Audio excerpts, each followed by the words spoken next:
walking in a country road, and I've been chasing after my shadow. Welcome back to the Camino Podcast, episode 98.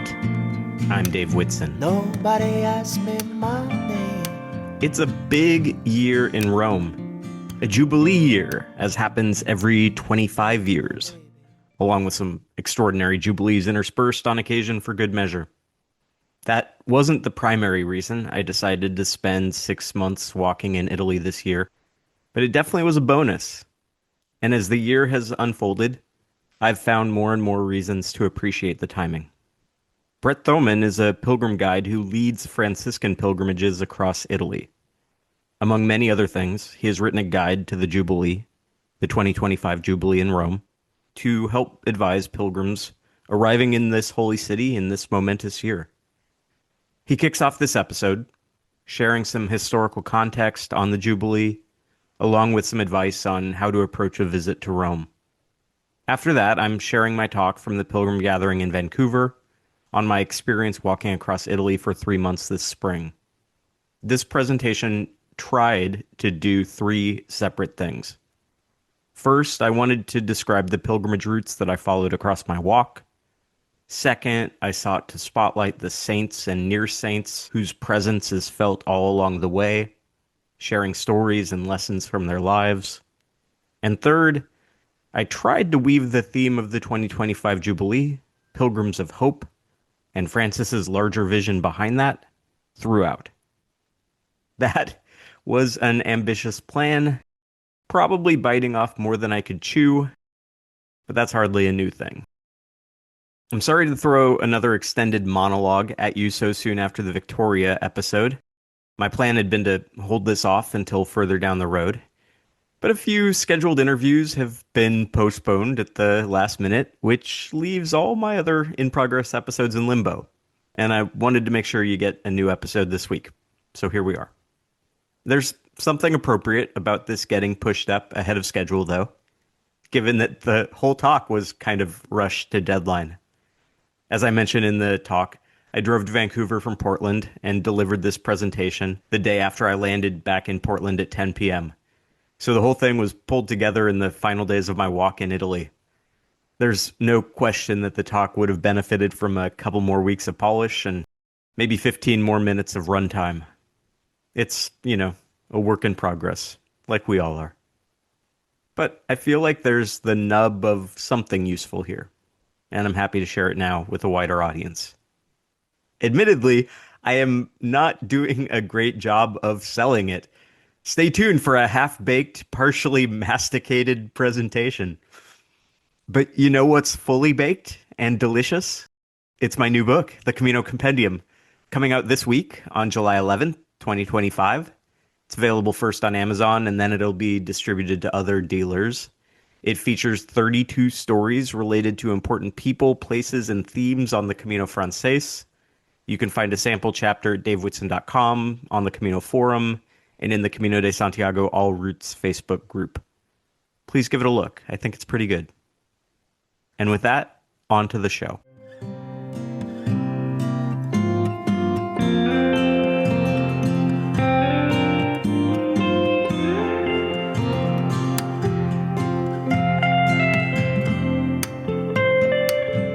Bret Thoman is the owner of St. Francis Pilgrimages, which offers guided pilgrimage experiences across Italy and beyond. He's also the author of the 2025 Jubilee in Rome, the Complete Pilgrim Guide to Italy, and the St. Francis Camino, among other things. You can find him online at stfrancispilgrimages.com.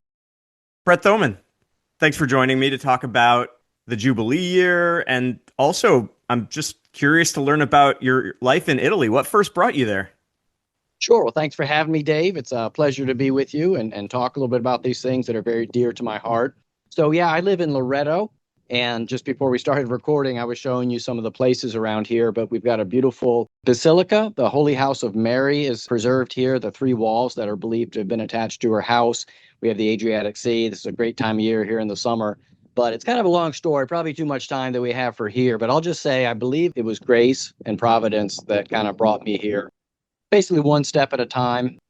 I'm from Georgia, grew up not knowing anything about Catholicism or Caminos or any of these old medieval traditions and devotions. And, something just kind of happened to me, like I think it happens to a lot of people when you get a little older and you sort of reevaluate certain things. So when I was in my early 20s, I had a big conversion, and it happened to me in Assisi. And I became Catholic, and I also became a secular Franciscan. That is a third order Franciscan. It's part of the Catholic Church. We have the first order, the friars, second order is the Poor Clare nuns, and the third order is the lay people. So that all happened. And then I married a woman from southern Italy. We have the Adriatic Sea right out here that I showed you a few minutes ago. Go south about 300 kilometers, 210 miles or so, and you have Puglia, which is the region where she's from. So we decided to kind of meet halfway. We were in Georgia, though, for 10 years together, and then now we've been here for 10 years. And we have a lovely life here. We work with some Franciscan friars that have a retreat center, and they minister to families and to young people, and we help them out. And then I also guide and accompany pilgrims coming to Italy, English-speaking people, not just here in Loreto, but really all throughout, mostly central Italy. But occasionally I'll go down to southern Italy or even northern Italy or across the peninsula to Tuscany and show people around some of the spiritual sites. It's fantastic. I'm interested in talking about this in part because I was just in Italy for 3 months. I'm really, love the walking there. I walked from Puglia northward, and you went to Puglia. Wow. Okay. Which Caminos did you do? The Cammino Materano, the Via Francigena Sud, the Cammino di San Benedetto, the Via di Francesco, Cammino di everything. Sant'Antonio, and then the Via Flavia. So it was basically a straight line. Oh, wow. South to north. So you started in Puglia and went north? Yeah, up to the Slovenian border. Monte Sant'Angelo, or where did you start in Puglia? I started in Matera, walked down to Santa Maria di Leuca, then came up through Monte Sant'Angelo. Yeah, the furthest, most southern point in Puglia on the peninsula. Yeah, I'm not going to half-ass it. I'm going to go to the bottom. Yeah, you went all the way. Yeah, that's a long walk from there all the way up to Slovenia. So goodness. Okay, well, you know Italy pretty well then, and that's a wonderful way to do it. It's the best way to do it if you can, because, you're a Camino walker, so you get your feet on the ground and you really get into the culture and the people, and there's nothing like really putting your feet on the earth and walking it to discover a new place. It's great. And, most people listening are familiar with Camino with a single M. And, instead we're thinking about Cammini with two M's. Camino means chimney in Italian without the extra M. Yeah, we don't want to walk up the Camino single M here. For people who aren't familiar with the walking in Italy, Spain is their main reference point. What are some of the distinct characteristics of walking pilgrimages in Italy? Yeah, you could probably answer that question maybe even better than me, just because of all that experience on these trails. So I've walked the San Benedetto, the Way of St. Benedict, the Way of St. Francis numerous times, most of the Way of Loreto, but I've never walked the Way of Spain, of Santiago. Okay, so that's on my list. But so that's really sort of the queen of all the Caminos. And that's really what started it historically. I guess about maybe 30 to 40 years ago, it kind of started resurrecting. Now it's been 20 years ago, it's been very popular. So the Italian Caminos really are they were trying to, and they all, I think, competing with the Spanish Camino, because that's, the queen of all the Caminos, I think, with the tradition, the history, and the infrastructure in Spain. So here it started about, I guess it's been about 25, maybe even 30 years ago now. There was a Way of St. Francis around 4 Franciscan sanctuaries near Rieti, the Rieti Valley, which is about midway between Assisi and Rome. And the province, the city, municipality, and the friars themselves put together this 4-day walking Camino around these 4 sites, just out of curiosity. And it really took off. Then the region of Umbria said, well, let's do this and let's connect Assisi to it. And then let's start up towards Laverna. Then Tuscany got in on it. They said, let's throw in Laverna and go all the way to Florence. And then that was about 20 years ago. So since then, all those Caminos you just mentioned, which I've never even heard of half of them, when you walked from southern Italy all the way up to Slovenia, you mentioned probably 6 or 7, because there are so many now. Yeah. 7 or 8 years ago, the Italian tourism ministry put together a website with all the Caminos, and that's probably 8 or 9 years ago, and there was about 30 of them then. Now there's dozens and dozens and dozens.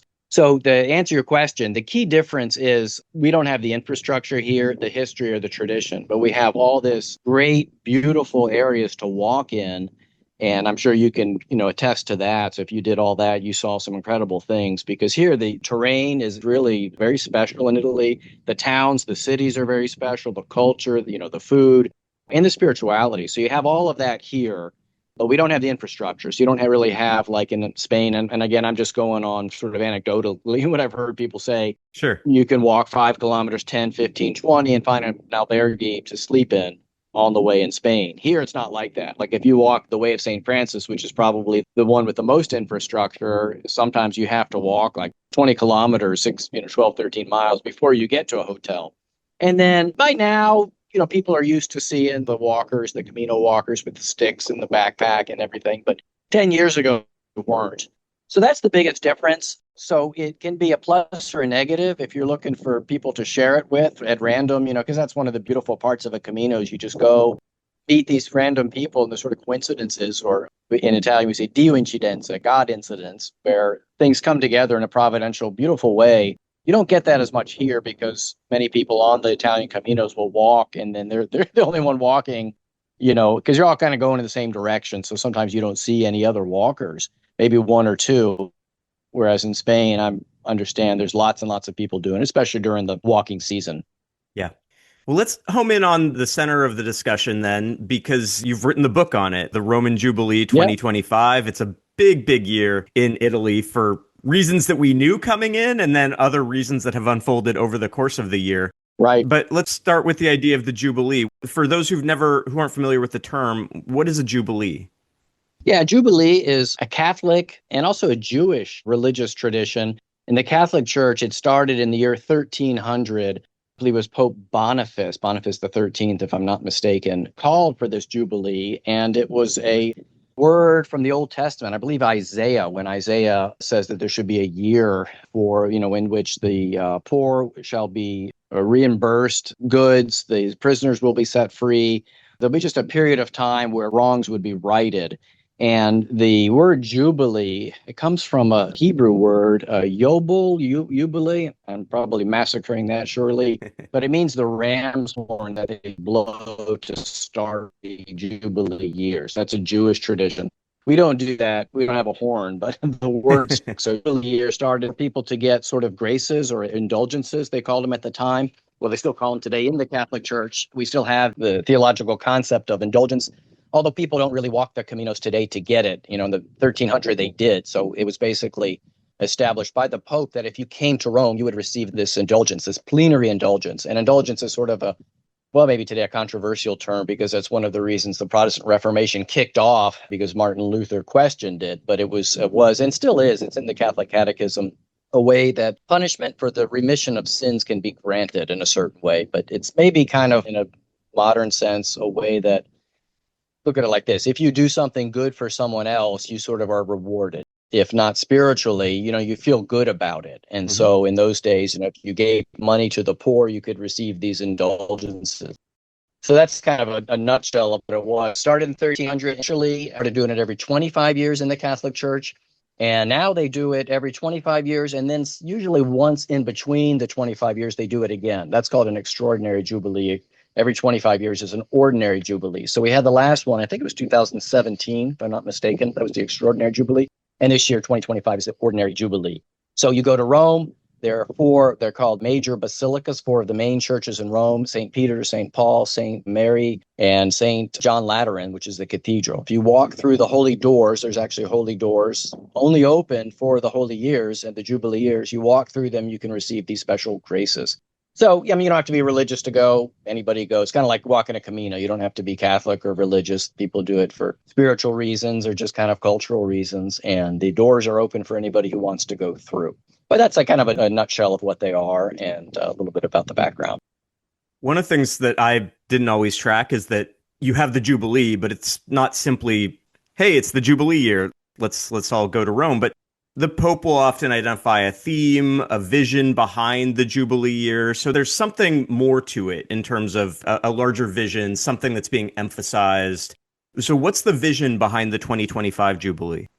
So Pope Francis called it because obviously it takes a lot of preparation to put the Jubilee in motion. And obviously he died about 6 weeks ago, I think, 2 months ago. And then there was a new pope. So we have a new Pope Leo, the first American pope. So everything was in motion. And yeah, so it was the Jubilee of Hope of Speranza Spes. And yeah, so I mean, it's the theme is there that, the tradition and the history and the culture is all the most important part of it. But then they do have a theme that I think the Pope chooses based on something that's happening culturally, spiritually, religiously. Mercy was something that Pope Francis emphasized throughout much or most of his pontificate, and that's what the 2017 was dedicated to. This year, hope, because, well, a lot of people in today's age, there's a lot of hopelessness, and there's a lot of people in despair, which despair really means without hope, according to the word and the etymological roots, despes. So, and then what's happening right now, every time you turn on the news, there's just something big happening. I mean, seems like we just narrowly averted, a big showdown between Iran, Israel, and the U.S. So Christ is hope. Christ brings us hope, and he is, for those of us who are Christians and believe in Christ, he is the hope that we have. So regardless of what's happening around us, that's emphasized. And so when you go on a Jubilee like this year with the Jubilee of Hope, or at least the theme of hope, you can hear, I guess, talks, and there's publications that are put out that people who are going into Rome can get these, and then they can kind of look to, and it can increase hope. But there is a spiritual, again, because there's the larger theme of Jubilee and pilgrimage and Camino, which is all kind of related. The larger part of it, the larger piece, is really going to that place, journeying to that place, being there and receiving graces in that experience, which that's really kind of timeless, I think. Have you been to Rome this year? Yeah, I did. As a matter of fact, I've been there the day Pope Leo was elected. I went, and Wow. That's the first time I've been during the Jubilee year. I wanted to go because there was the conclave, and I said, I'm living in Italy. Papacies now last a long time. People live a long time, so popes live a long time. So it's not very often that you live through the death of a pope and the election of another one. And I said, I'm here and I'm going to go. It's about a 3.5-hour drive. And so I said, you know what? That morning he was elected, coincidentally, it was the second day of the conclave. I didn't think anybody would be elected so soon, but we got down there and missed the morning smoke, the black smoke. But then we were there for the afternoon smoke, 6:00. It poofed up. And I was standing in the square when Pope Leo stepped out. And I kind of followed the news, and I was familiar with his name, Prevost. And when they said Prevost, I knew exactly who it was. I yelled out, oh my God, Prevost is American. And people just looked at me because I'm so quiet. Like everybody's listening very carefully. It's almost like a library in St. Peter's Square because they're all just focused on the screen or on the balcony if you can see it. And they said Prevost, and I just yelled out, and I was like, oh my God, it's American, American. My wife was nudging me. My son, my 7-year-old, was there, and he's like, Dad, be quiet. But it was exciting. We got there about noon, and that was about 6:00 in the afternoon. So we had plenty of time to go into St. Peter's, walk through the doors. And it was actually very well organized. It was smooth. There wasn't a long wait. And something else I noticed that they had signs all over the place telling people where to go, where everything was, arrows, which is not something that they put in St. Peter's. So I'm not sure if it was for the Jubilee, if it's those arrows and signs are up all year, if they're going to stay, or if it was just a temporary thing. But it went very well.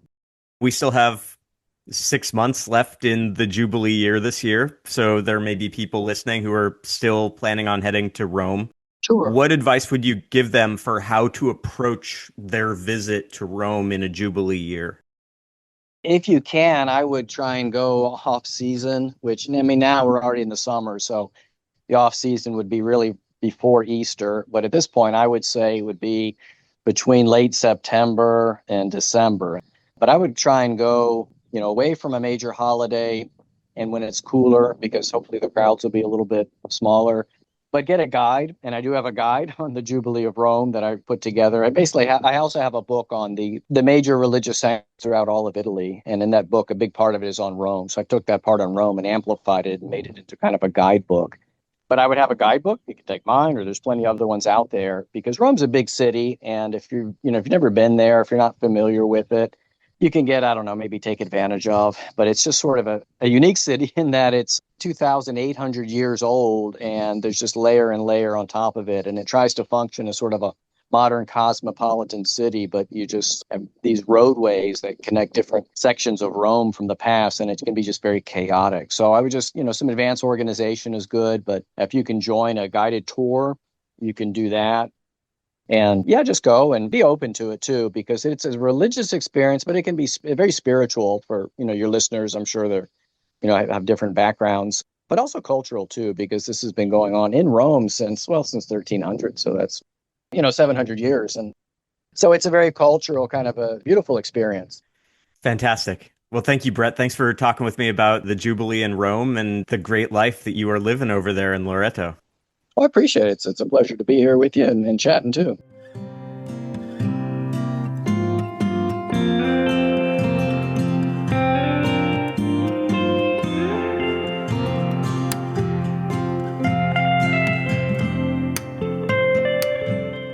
It has been quite a busy year since some of us were gathered together in San Antonio.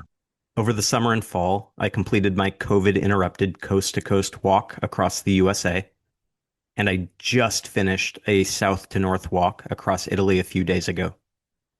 In fact, my flight landed in Portland at 10 p.m. last night, and that partially accounts for whatever's going on here right now with my facial hair situation. Regardless, add it all up, and that's around 8,000 kilometers of walking total. When I completed the US walk, some of my old students asked me about my biggest takeaways. This was in October. And I said, I emerged from this walk feeling much better about my fellow Americans and much worse about the future of America. And I sat with that sentiment throughout the winter.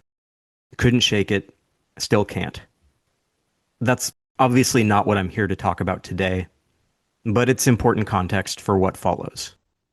There are three main reasons that I decided to spend 6 months walking across Italy, including this just finished south to north walk, and then a north to south walk that will follow in the fall. First, I realized that in recent years there's been an explosion of cammini in Italy. I first set foot on the Via Francigena in 2004, have returned a few times, and always loved it. So the idea of seeing so much more of Italy while stringing together one pilgrimage route after another, it was exciting, and it was entirely possible. The second reason I chose Italy is that at a time when it's very easy to become prisoner of the moment, to maybe suffer from a lack of historical perspective, to toss around always and never and forever in a laughably imprecise fashion, well, there aren't many better, more accessible places to seek out historical perspective than Italy. Third, courtesy of the late Pope Francis, 2025 is not only a Jubilee year, but an ideally themed Jubilee. Like the Holy Year on the Camino, which occurs in years when St. James Day falls on a Sunday, Rome has Jubilees, which happen every 25 years. Yes, the opening of holy doors and the plenary indulgence are part of the bargain. I was drawn more to the theme, though, of Pellegrini di Speranza, Pilgrims of Hope. I could go for some of that. So in this presentation, I want to talk a little about the roots and a lot more about the perspective I gained. While I will generally move through the talk in a chronological fashion, there's one big exception to that, and here it is. In the spur of Italy, the Gargano, sits Monte Sant'Angelo.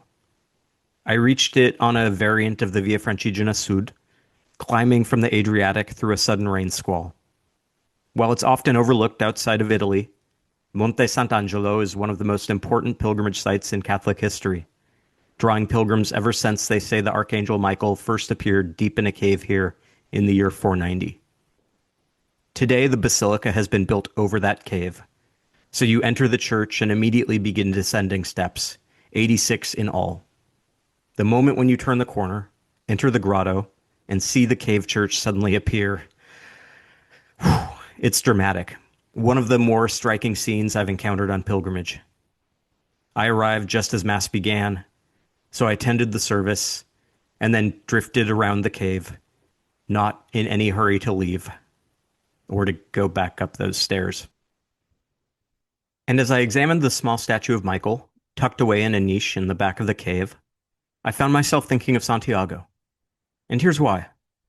I've talked before about how I first sought out the Camino because I had grown up with a singularly secular orientation, and I wanted to understand religion and religious people better and more positively. While I've remained a secular-minded person, this exposure has been good for me. I'm a better person today because of that, because of those experiences. But it occurred to me that it's odd, in hindsight, how generalized and superficial that engagement with Christianity has been on pilgrimage. And this may well be a me problem, I fully recognize that. But I've started to wonder if it's also at least partially a consequence of St. James being such a cipher. We just know so little about who he actually was that he became a perfect vehicle for transformation into legend. He neither challenged me nor encouraged me to grapple with Christianity in the world, in this world. In reality, he could be pretty much anything I wanted him to be. And I think that's true for many pilgrims. Santiago contains multitudes because the multitudes continue to reimagine Santiago.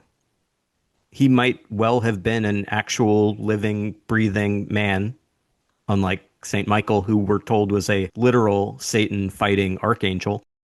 But for my purposes, there is a distance standing between them and me, a yawning chasm between fiction and reality that is hard to clear, that makes them less accessible. As I set forth in Italy then, it occurred to me that I might look to the saints and near saints who line the way, of the non-angelic variety, whose time spent walking this earth is better established, their insights more assiduously documented. And so that's the last piece of table setting as I launch into this talk. I want to share the insights I gleaned from these saints and near saints as a secular individual following in their footsteps in this Pellegrinaggio della Speranza. My walk across Italy began in Matera, one of the oldest cities in the world, and a cinematic doppelganger for Jerusalem. It's a stunning place built into a canyon with layers of sassi or troglodyte houses serving as the base. From there, I followed the Cammino Materano, which is actually a network of routes spiderwebbing across the region of Puglia. Right now, there are 6 of them. I walked the Via Ellenica, the variant of the Via Ellenica, and the Via Ionica, which is still very much in development. It's not a real thing yet. It's mostly just a website concept. And what the Cammino Materano does, and what it promises to do, is link Matera with Bari, Brindisi, Alberobello, and then it will continue to expand that network across the region of Puglia. And 2 of these routes, the Via Ellenica and the Via Peucetta, have solid pilgrim infrastructure. They're both about 170 kilometers. You know, when I walked the Via Ellenica, I passed through olive groves, up and down canyons, in and out of cave churches, through rich fields. Even in February, I was walking in February and I couldn't believe what I was seeing in the fields. And then I turned south on what will be the Via Ionica, leading to the southern tip of the peninsula. And as a consequence of the incomplete Via Ionica, I merged with another established route, the Cammino di Don Tonino Bello. And in the process, I encountered my first near saint, or the saint without a miracle, as he's known locally, the Venerable Don Tonino Bello. Don Tonino was born in Puglia, and aside from a short stint at a seminary in Bologna, he spent his whole life here. He had a vision of what he called the Church of the Apron, by which he meant that his church would serve the marginalized and that he would personally work to humble himself and strip away all signs of power. For that reason, he was known to all as simply Don Tonino, and he prioritized works like the creation of a Caritas group, provided treatment to those suffering from drug addiction, and left his parish house open at all hours to those in need of a roof over their heads. In time, his activist bent expanded. In 1982, he joined striking members of the Apulian steelworks of Giovinazzo in the streets. In 1985, he was named national president of Pax Christi, an international Catholic peace movement, and later spearheaded an initiative to protest the Gulf War. The most striking moment of his life came in December 1992, by which point he had already undergone surgery for stomach cancer, which he would ultimately die from. 500 brave Italians marched on foot from Ancona to Sarajevo, in the midst of the siege that had locked down the Bosnian city for months, under the spiritual leadership of Don Tonino. Following intense negotiations with the Serbian army, they were eventually allowed to enter the suffering city. This is the realization of a dream, Don Tonino declared, of a great utopia that we all carried in our hearts, probably suspecting that it would not come true. We must promote these forms of utopia. Otherwise, what are our communities? They are only the notaries of the status quo, not the prophetic sentinels who announce new times. When the official United Nations failed to respond, Don Tonino elaborated, a popular UN of the grassroots intervened, which penetrated with unheard of risks into the heart of the war to bring a message of solidarity to the tormented peoples. He was realistic enough to recognize that this small march wouldn't bring an end to the war, but the hope he held for their potential impact remained vibrant. The main purpose of the expedition, he explained, is to meet the people of Sarajevo and to directly witness and convey solidarity for the dramatic condition in which they live. We feel close to the suffering of those people, and we want to bring them a hope of peace. Well before Sarajevo, before his mind turned to the international conflicts ravaging the globe, Don Tonino had a simpler notion, but it informed everything that followed. It is not enough, he said, to give someone a bed to sleep in, if you do not know how to say good night. In other words, while material aid is essential, it is only by combining the accommodation of those physical needs with the forging of a deeper human connection that we make our most profound, lasting impact. As Don Tonino labored to create a better world, I arrived at the end of the world, and I did so much earlier on this pilgrimage than one typically does on the Camino in Spain. This is Finibus Terrae, in the town of Santa Maria di Leuca. I spent the evening watching surfers paddle out into the abyss, only to come crashing back to earth, enjoying the briefest moments of glory in between. And then I turned back and set forth northward on the Via Francigena Sud. The Via Francigena Sud is an extension of the long-established Via Francigena, allowing pilgrims to continue their walk from Roma to the end of the world, to Santa Maria di Leuca, or, like many other pilgrims historically, to Bari or Brindisi, famous ports from which they would have boarded ships to continue on to the Holy Land. Along the way, I walked a coastal variant. You have an option as you move into Puglia to either proceed inland or go to the Monte Sant'Angelo, which I already talked about, and San Giovanni Rotondo. I took the variant in order to visit those significant pilgrimage sites. It came at a cost. The walking on the coastal part is not as good as what you would encounter elsewhere. The pilgrim infrastructure is inconsistent. It's developing. In some places, you stay with people in their homes. Some places, there are hostels. Others, you got B&Bs. But really, the highlight of what I walked on the Via Francigena Sud are the incredible coastal towns along the way. Some of the most beautiful scenery you could imagine. Polignano a Mare, especially. So many amazing places along the way to see and admire. It is incredibly worthwhile. And as I said, Monte Sant'Angelo wasn't the only reason I opted for that coastal variant. The next town westward from there is San Giovanni Rotondo, home to one of the most famous Italians of the 20th century, Padre Pio. If you can walk for 10 kilometers anywhere in Italy without encountering his smiling, bearded visage, you need an eye exam. Padre Pio, or San Pio, was born in Pietrelcina, but his most lasting impact came in San Giovanni Rotondo, where, like Don Tonino, he labored to treat the ailments of soul and body that affected his parishioners. It's interesting when first learning about Padre Pio, because much of the discussion centers on his mysticism, his experience with the stigmata, and the controversy that ensued. Ultimately, though, his most consequential legacy is the Casa Sollievo della Sofferenza, among the largest and most modern healthcare facilities in southern Italy.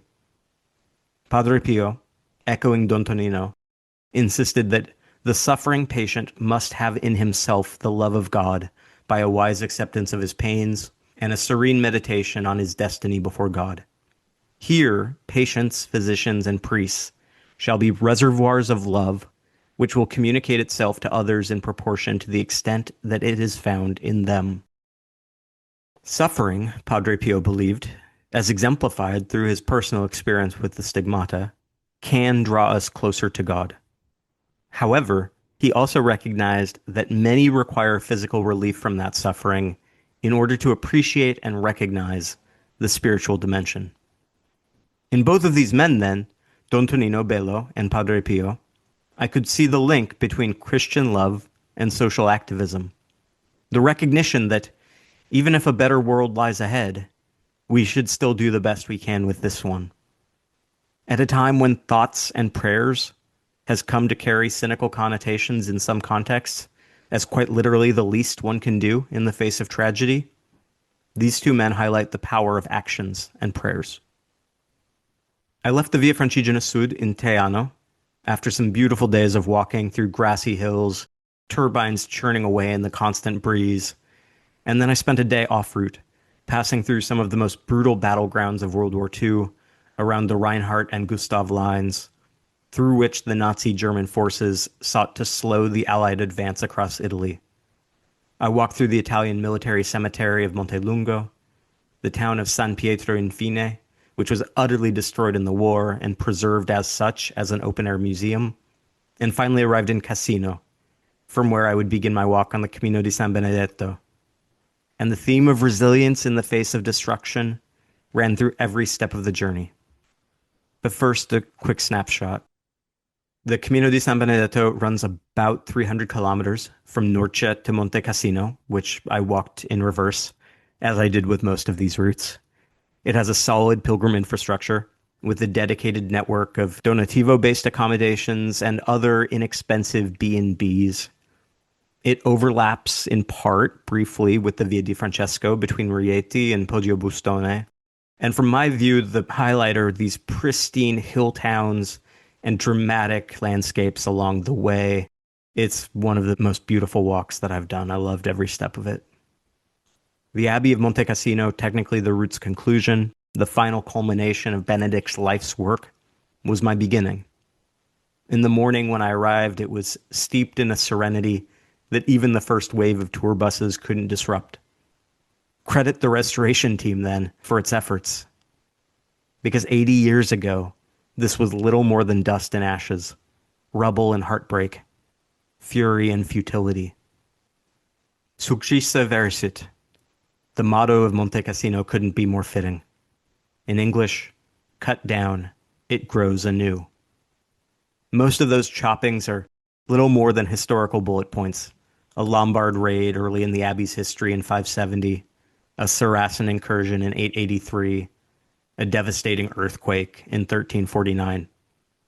Heck, Benedict and his followers first destroyed the Roman Acropolis and temples dedicated to Apollo that remained on the mountaintop before initiating their own building campaign. Ultimately, though, none of that holds a candle to what happened here on February 15, 1944, when the Allies bombed the hell out of the birthplace of Western Christian monasticism. After all, it was bomber number 666, really, piloted by Major Bradford Evans, that led the attack, one of 239 total bombers to sweep over Monte Cassino, uploading 453 tons of bombs in the process. And yet, visiting today, one might have no idea. That's where my walk on the Benedetto began. It ended in Norcia, where Benedict was born. And today, Norcia remains in ruin, still devastated from the 2016 earthquake that flattened most of the town's buildings. Almost a decade later, much of the emergency housing has shifted from temporary to practically permanent. Families have settled in. The playground equipment is already entering the final stages of its lifespan. Another row of similar structures sits outside the medieval gate leading into Norcia, with a big sign announcing that these are businesses displaced by the earthquake. The religious buildings remain closed, covered in scaffolding, though construction crews are visibly at work. If Monte Cassino is a triumph of resilience, Norcia is a statement of how ugly the process can look when you're in the midst of it, how easy it is for doubts to encroach about your capacity to endure.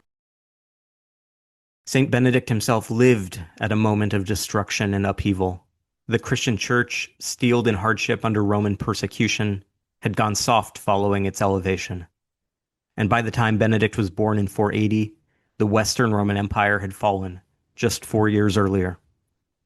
There's nothing particularly exciting or dramatic about Benedict. We're not exactly overflowing with sexy saints, though Sebastian might have something to say about that. But Benedict is about as unsexy as they come. Just look at his miracles in Subiaco. He had a monk who kept sneaking off during times of prayer. Instead of disciplining the man, he discovered that a demon was spurring his misbehavior, and thus cured the man with a prayer and a firm thwack from a rod. When the monks were spending hours daily pouring water into the monastery, he identified 3 locations where he ordered the men to dig, and in all 3 locations they encountered miraculous springs that completely met their needs. On another occasion, a monk lost the blade from his sickle as it flew off into a lake mid-swing. The poor man, he was utterly despondent. Well, Benedict stuck the handle into the lake, and the blade miraculously rejoined it. These are all fairly banal, run-of-the-mill matters, but they speak to an earnestness and seriousness of purpose that runs through Benedict's life. For successa veriscit to work, for that regrowth to be possible, a solid foundation was required, and Benedict provided that base to the Christian world. The Benedictine rule structured every moment of the day of monastic life, striking a balance between labor and prayer. And in that regard, Benedict was a revolutionary figure, his rule functioning like scaffolding on the crumbling church, holding it intact as it survived a period of intense vulnerability. Facing chaos, he brought order, clarity, stability, a confident way of organizing life that eliminated ambiguity, doubt, and profligacy. But Benedict wasn't the only saint that I encountered on my journey to Norcia. In the final stage, as I wound along a forested track through a soggy morning, I arrived in a small village draped in mist that immediately captured my imagination. Rocca Porrena. A small chapel sat atop a narrow spire. A large cross stood in the midst of a larger hill face, and below a sanctuary held pride of place in the center of a small collection of buildings. The sanctuary was dedicated to Santa Rita of Cascia, born here in the late 14th century. She married a young man, Paolo, and had 2 children, and that was her life, a fairly normal one. Until, that is, her husband was murdered, sometime around 1406. Rita arrived as Paolo gasped his final breaths, and her response was remarkable, hard to believe. She swiftly forgave the murderers, even refusing to reveal their names, to the detriment of her relationship with her husband's family. She hid the bloody shirt that Paolo had been wearing to obscure the murderous act and prevent her sons from hatching a revenge plot. In today's age of true crime shows, we would all immediately conclude that Rita was in on it. But her focus was singularly pure, to forgive wholeheartedly and to break the cycle of violence before the circle could even close. Still, Rita carried forward the fear that her boys would eventually discover the truth of what happened and take vengeance into their own hands. She prayed determinedly that they would not do so, that they would be freed from the desire to avenge. Not long after, they both died, likely from the plague.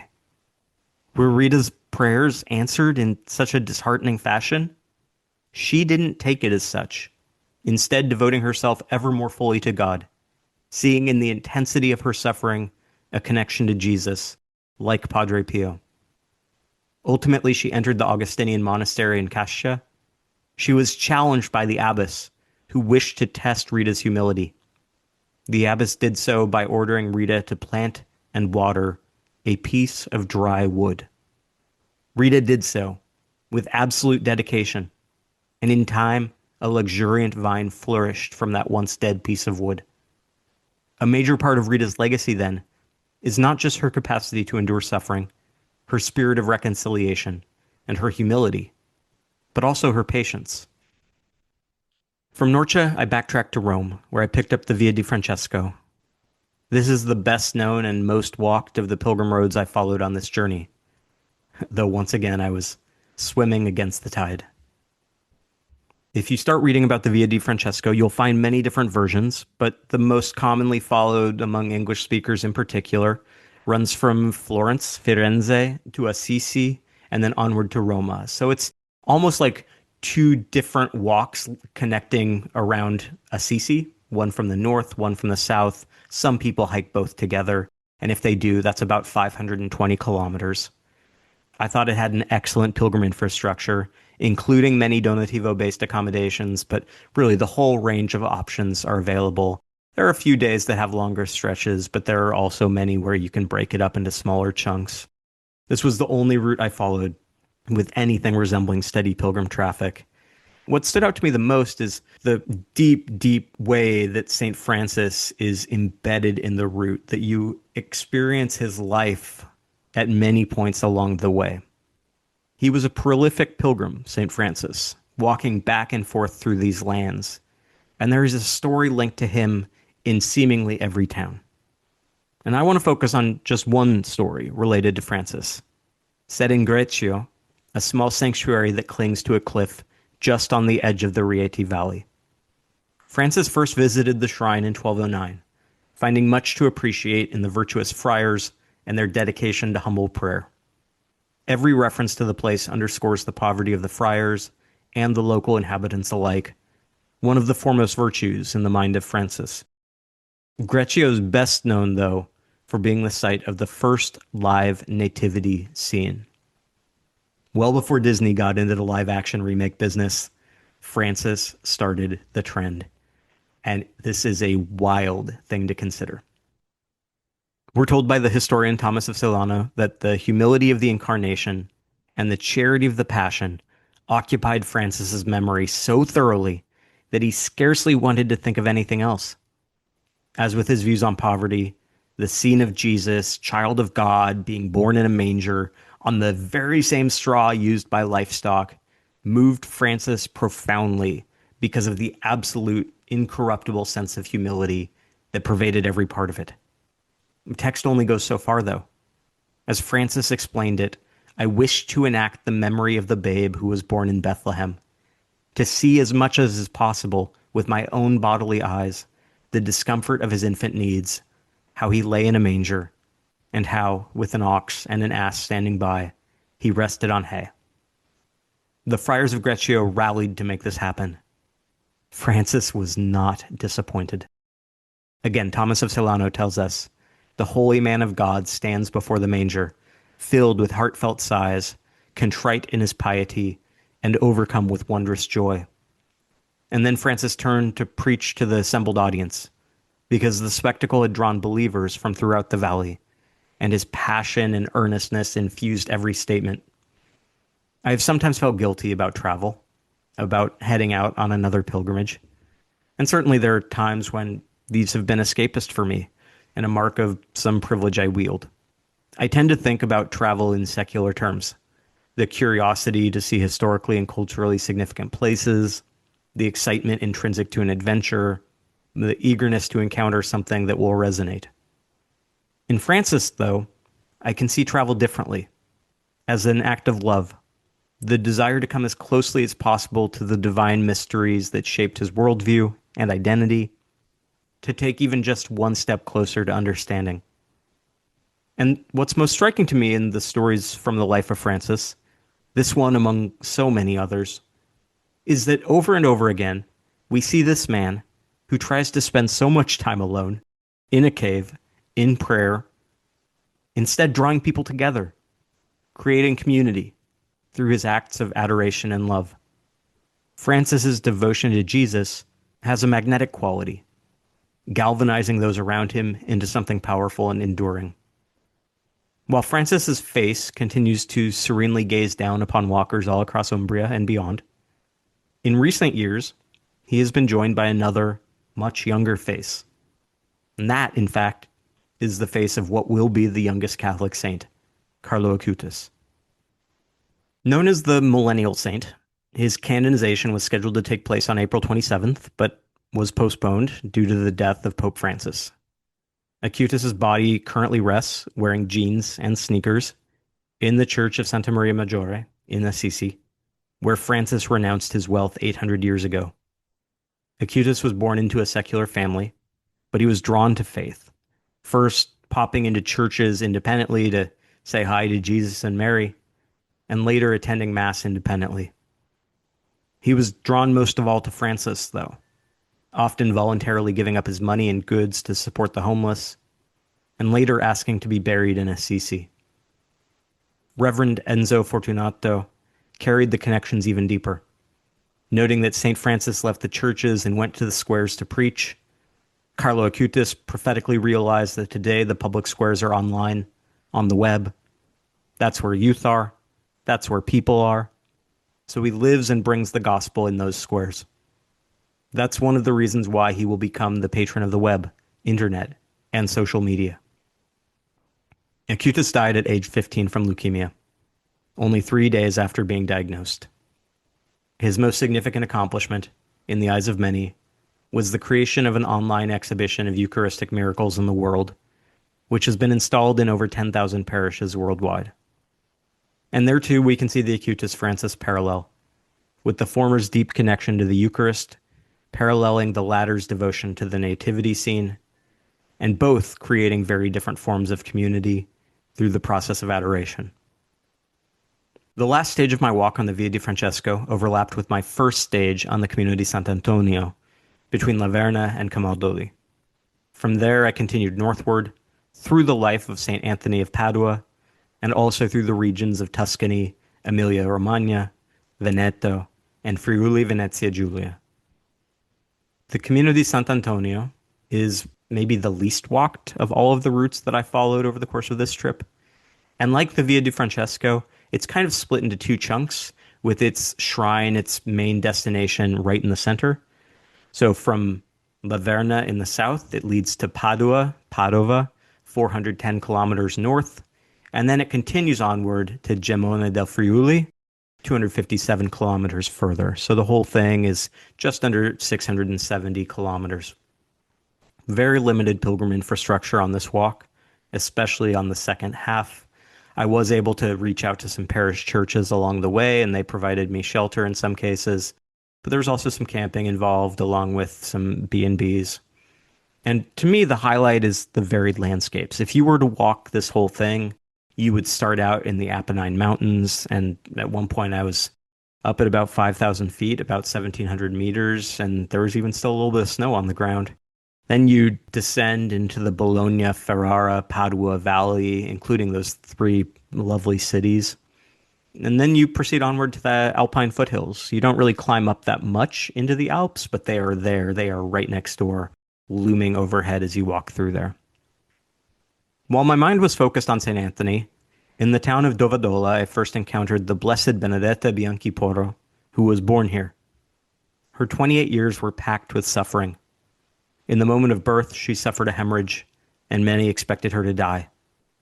She endured, but fell ill with polio at 3 months.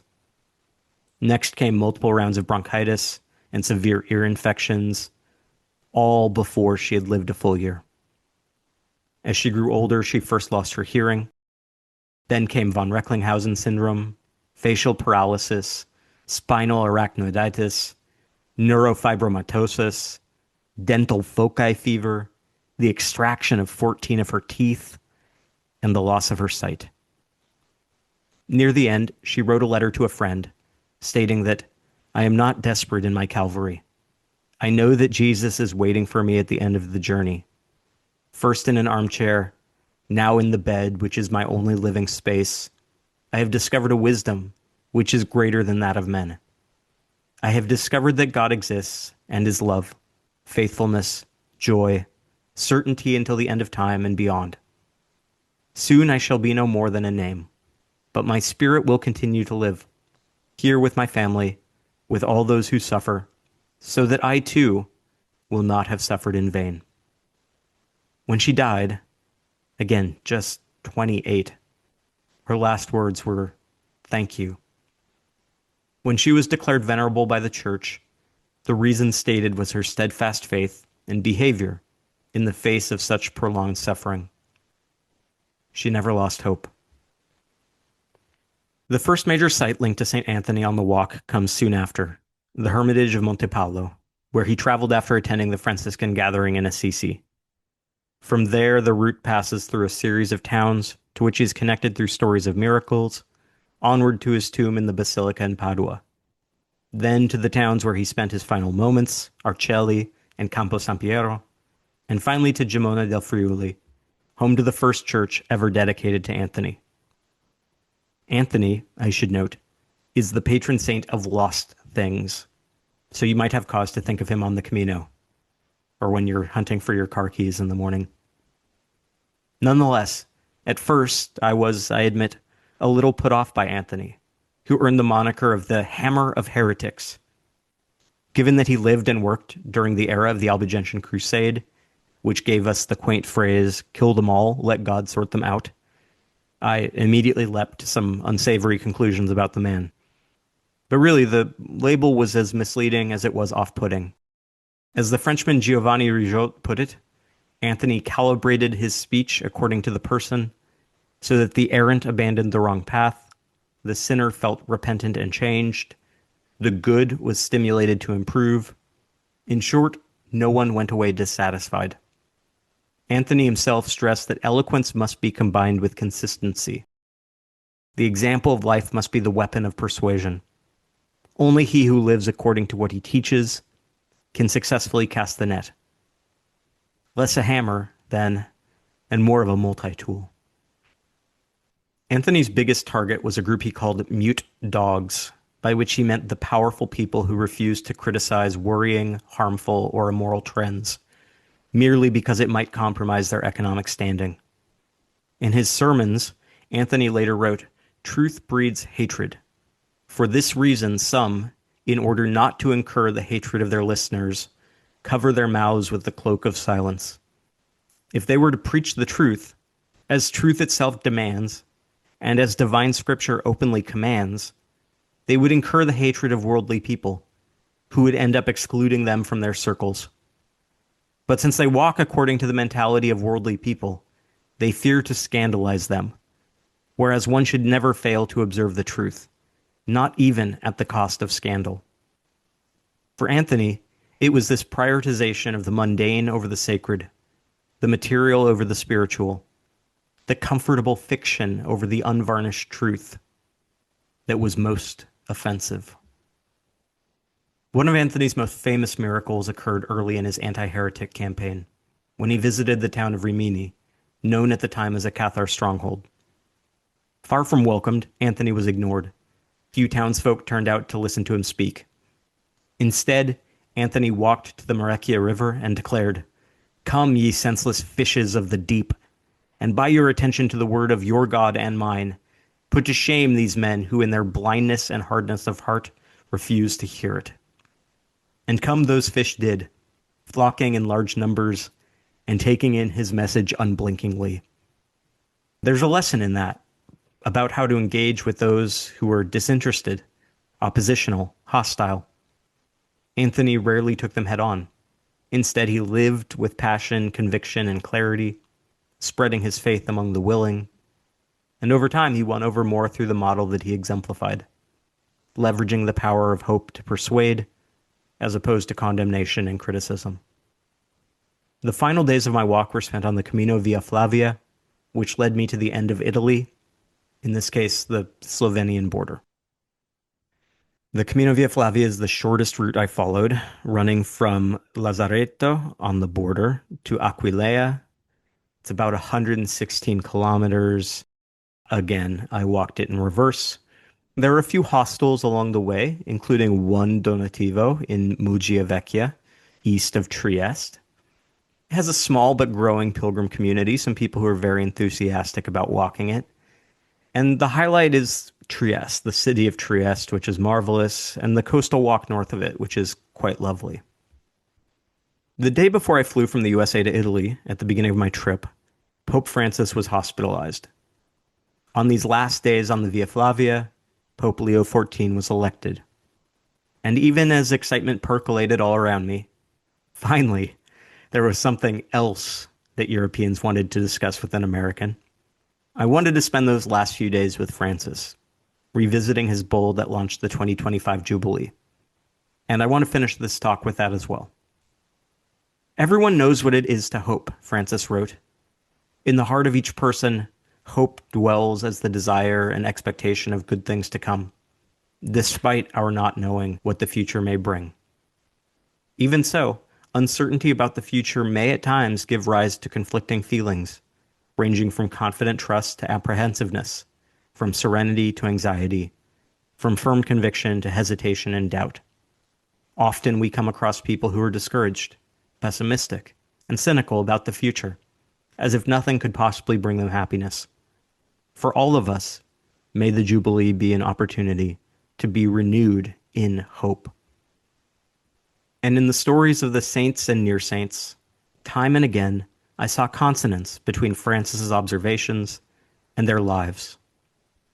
We see Anthony when Francis writes, "Surely we need to abound in hope, so that we may bear credible and attractive witness to the faith and love that dwell in our hearts, that our faith may be joyful and our charity enthusiastic, and that each of us may be able to offer a smile, a small gesture of friendship, a kind look, a ready ear, a good deed, in the knowledge that in the Spirit of Jesus these can become, for those who receive them, rich seeds of hope." We must model that which we wish to see in this world, to live according to that standard. We see Benedetta Bianchiporo and Carlo Acutis when Francis quotes St. Paul in Romans, noting that we boast in our sufferings, knowing that suffering produces endurance, and endurance produces character, and character produces hope. How many of us have learned that lesson on a particularly challenging day on the Camino? We see St. Francis when Pope Francis quotes St. Augustine, who wrote, "Whatever our state of life, we cannot live without these three dispositions of the soul, namely to believe, to hope, and to love." It's that emphasis on love, on the profound impact of living with unrelenting, boundless love, that is so central to Francis. And I think it, too, is what brings so many of us back to the Camino time and again, even if it's difficult to articulate in the moment. We see St. Benedict when Francis quotes Hebrews. "May we who have taken refuge in him be strongly encouraged to seize the hope set before us. We have this hope, a sure and steadfast anchor of the soul." You know, when I hear something described as an anchor, I tend to leap to a negative conclusion, a force that drags one down. On the contrary, this is the anchor as stabilizing force, keeping us steady even in the choppiest waters. And who exemplifies that better than Benedict? We see Santa Rita in Francis's discussion of the relationship between hope and patience. St. Paul, he notes, often spoke of patience with regards to our need to persevere and maintain trust in God. When I learned Spanish in high school, I couldn't help but be struck by the fact that the verb esperar means both to hope and to wait for. Rita exemplified this. Unless that orientation towards patience become an excuse for passivity, we have Don Tonino Bello and Padre Pio. Echoing the former, Francis writes that may the Christian community always be prepared to defend the rights of those who are most vulnerable, opening wide its doors to them, lest anyone ever be robbed of the hope of a better future. May the Lord's words in the great parable of the Last Judgment always find an echo in our hearts. "I was a stranger and you welcomed me, for just as you did it to one of the least of these, my brothers and sisters, you did it to me." And we can hear Padre Pio's drive to open his hospital when Francis states, "The Jubilee reminds us that the goods of the earth are not destined for a privileged few, but for everyone. The rich must be generous and not avert their eyes from the faces of their brothers and sisters in need." I spent the winter at home, between my walk across the USA and my walk across Italy, as a gray chill pervaded all around me. And I stewed over the bleakness of it all. And then, as the thaw settled in, ever so slowly, I arrived in Matera, and I spent the spring watching the land reborn, the cherry blossoms exploding forth, oranges and lemons weighing heavily on the branches, asparagus and artichokes taking shape. I walked from the ancient world through the Dark Ages and into the Renaissance. I walked through Easter, and directly alongside that I walked through the death of one pope and the arrival of the next. And as I walked and walked throughout this Jubilee, as just one of many Pellegrini di Speranza, I couldn't help but be reminded that hope, in fact, does spring eternal.